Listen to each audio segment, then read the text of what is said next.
Welcome back to Business Success. I'm Chloe James. Recently, while on a trip to his homeland, I met with David Cox, the CEO of Motivforce. David has some fantastic advice on business, academia and success, and here's what he had to share.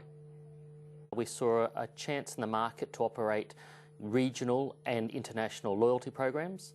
We're one of the few companies, or a few Australian companies, that actually has branched out and look at how we motivate B2B people in programs.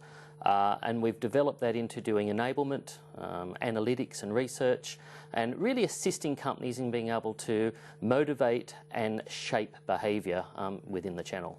It's such an important kind of piece in it, isn't it, this motivation piece? I mean, everyone nowadays wants their team to be working sort of most effectively. You spoke about the research and analytics piece there, which is a huge part of what you do.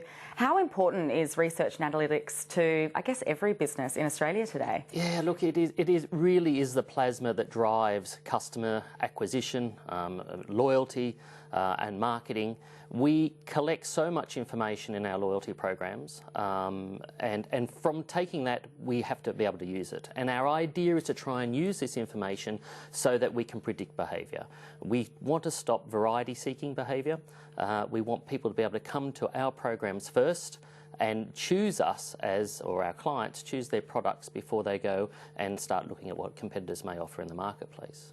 So talking about competitors then, how do you differentiate what you do as opposed to others in the market? How do you set yourselves apart? And I know that you're the CEO of this business, you're running a global business, which I imagine is pretty competitive. So tell me a little bit about that. Well, look, I had hair before I started this process, so I'm not going to say it's not for the faint-hearted. There are a number of things that we need to put forward when you're running a business like this, and one of them is reinventing ourselves. When we first started 6 years ago, we were running basically your core incentive or loyalty program, rewarding people for purchases. And we've had to, over the last 6 years, really reinvent our products and our services to meet the growing needs of the marketplace and the growing needs of our clients. So we've developed an enablement division, which is headed up by Professor Coda Reuter and Dr. Debbie Keeling, two eminent professionals who design e-learning, and we deploy those in our programs because it helps drive behaviour. And we've used data now to be able to match that to learning types of behaviour. So our broad portfolio of products and services has grown, and we need to do that to stay relevant in what is a very competitive marketplace. Yeah, I mean, things are competitive, aren't they? I'm not going to make a comment about the hairpiece there, David. A little bit onto e-learning then. How important, we had a little chat before we came on air tonight, how important is e-learning and bringing that into businesses today, and I guess for your own staff, but then also obviously for the kind of solutions that you're offering your clients? Look, it's a great question, because back in 1999, and I think I mentioned to you earlier on, I ran a topic when I had a seminar I was presenting for the Australasian Incentive Association back then, and it was regarded as a controversial topic because it was regarded as the paperless incentive, and everybody thought, my God, how on earth are we going to run programs without printing out statements and catalogues and using a lot of mail? And wind that clock forward 17 years later, the digital applications that we've been able to bring into the programs to help educate, motivate and enable people within the programs has given us such a broader ability to really drive our clients' products and services. So when it comes to e-learning, it is a really difficult environment, especially in executive education, because most of it's voluntary. So we need to make people give up 15 minutes of their lunch break or stay on 15 minutes longer at the end of their day to do online learning modules.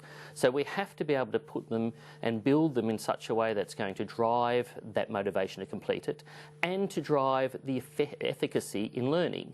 So we used to put 15 minutes of content up and expect people to wade through it and do a quiz at the end. Now we're bringing games in after about 3 or 4 minutes, because your brain learns in different ways. One one part of your brain brings the information in, and the other part you've got to give a rest, and you might do a game or hand or eye coordination to help refresh the learning pathways. And that's the type of thing that our research and digital applications allows us to do. I love the gamification sort of piece. It's kind of a really interesting kind of path there, and I think, you know, this e-learning, something interesting. I talk to a lot of entrepreneurs, as you know, on the show, and actually some of their advice, and this is probably good for listeners out there, is never stop learning. You know, always keep learning, always keep reading. That's what I hear from most of the entrepreneurs I speak to. So maybe that's really good advice when it comes to leadership. Would you agree, David? Yeah, look, we've never been able to disprove the theory that you know, education and skills development generates superior performance, whether that be in sales or whether that be in being in leadership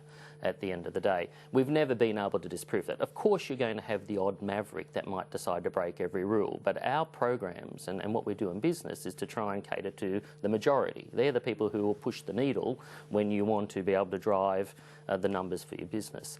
So we can't stay still. You know, one of the things that I enjoy doing is still getting out and teaching, you know, from my academic background, and I enjoy getting in front of a cohort of students, whether they be middle managers or they be young students coming into education for the first time, and you know, you get a sense of satisfaction when you see them learning and benefiting themselves, and that shouldn't stop when you move into the executive ranks. Yeah, I absolutely agree, and I love the stories when you see sort of old age pensioners getting their first degrees. Listen, I know that you've run some really amazing teams, David, over the years. So I just want to talk to you a little bit about leadership and building a team.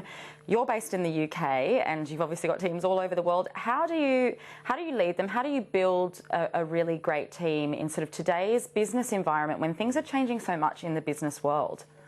Yeah, a great question, and some days it's still a work in progress. We have, look, you know, we're spread over 16 countries, and we have 9 hubs. And in some of those countries we've got one person who's working, and in other countries we've got a group of people. So we need to pick people who can, you know, work by themselves and be motivated by themselves, but also feel like they're part of a larger team. And managing teams across different geographies comes with a whole lot of raft of challenges. And one of the most important is actually communication. I know we might talk about that in an organisation, but it really is the lifeblood of what makes teams be effective. And the one thing that we've had to realise is that, you know, we deal with a lot of people in our organisation where English is not their mother tongue.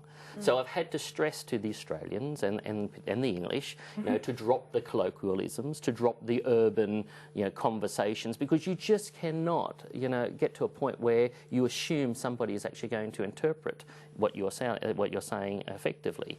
And in some of those cultures, they don't like to ask. They think that they've got it. It's a lack of face if they feel that they didn't get it from your first delivery. So, you know, it's a much more of a difficult environment than walking down the corridor of an office and hoping that you'll be able to pick up on a whole lot of other behavioural traits. And we need to be very focused on that aspect of it. Yeah, I think that's incredible advice considering how businesses operate nowadays. I really love that piece, David. It's really interesting. What's some of the best advice that you've been given in business over your career that you think has led to your business success and the kind of team you run at Motivforce? Yeah, look, there's one comment that comes back. It was said to me back in 1989 when I had my first job at a company called TNT, which is obviously a large transport company.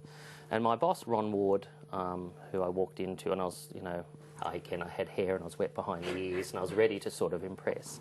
And he looked around at me and he said, David, if you want to make a success in this business and in business in generally, you need to learn to measure, you need to learn to manage up just as effectively as you learn to manage down. And it took me a little while to work out what that really meant. But as I've progressed through my years, you know, learning how to manage the people I did report to, and asking the people who report to me how to manage me is really key to being efficient and effective, and in ensuring that, you know, you have a good team balance. And I still use that advice to all of my clients and my employees, that, you know, upward management is just as important as downward management. Fantastic. Where to next for you in Motivforce? And then I always like to finish with what you do in your personal life that you see contributing to your business success. Sure. So look, we'll continue to grow. We've got a lot of work still to do at Motivforce. You know, we've won a lot of awards in the last couple of years for writing really interesting programs, and we want to continue that pedigree. We want to continue working in regions that are new to the loyalty world, and we want to continue to do really good research. So I'm expecting that you'll see more of us doing some innovative stuff over the next few years.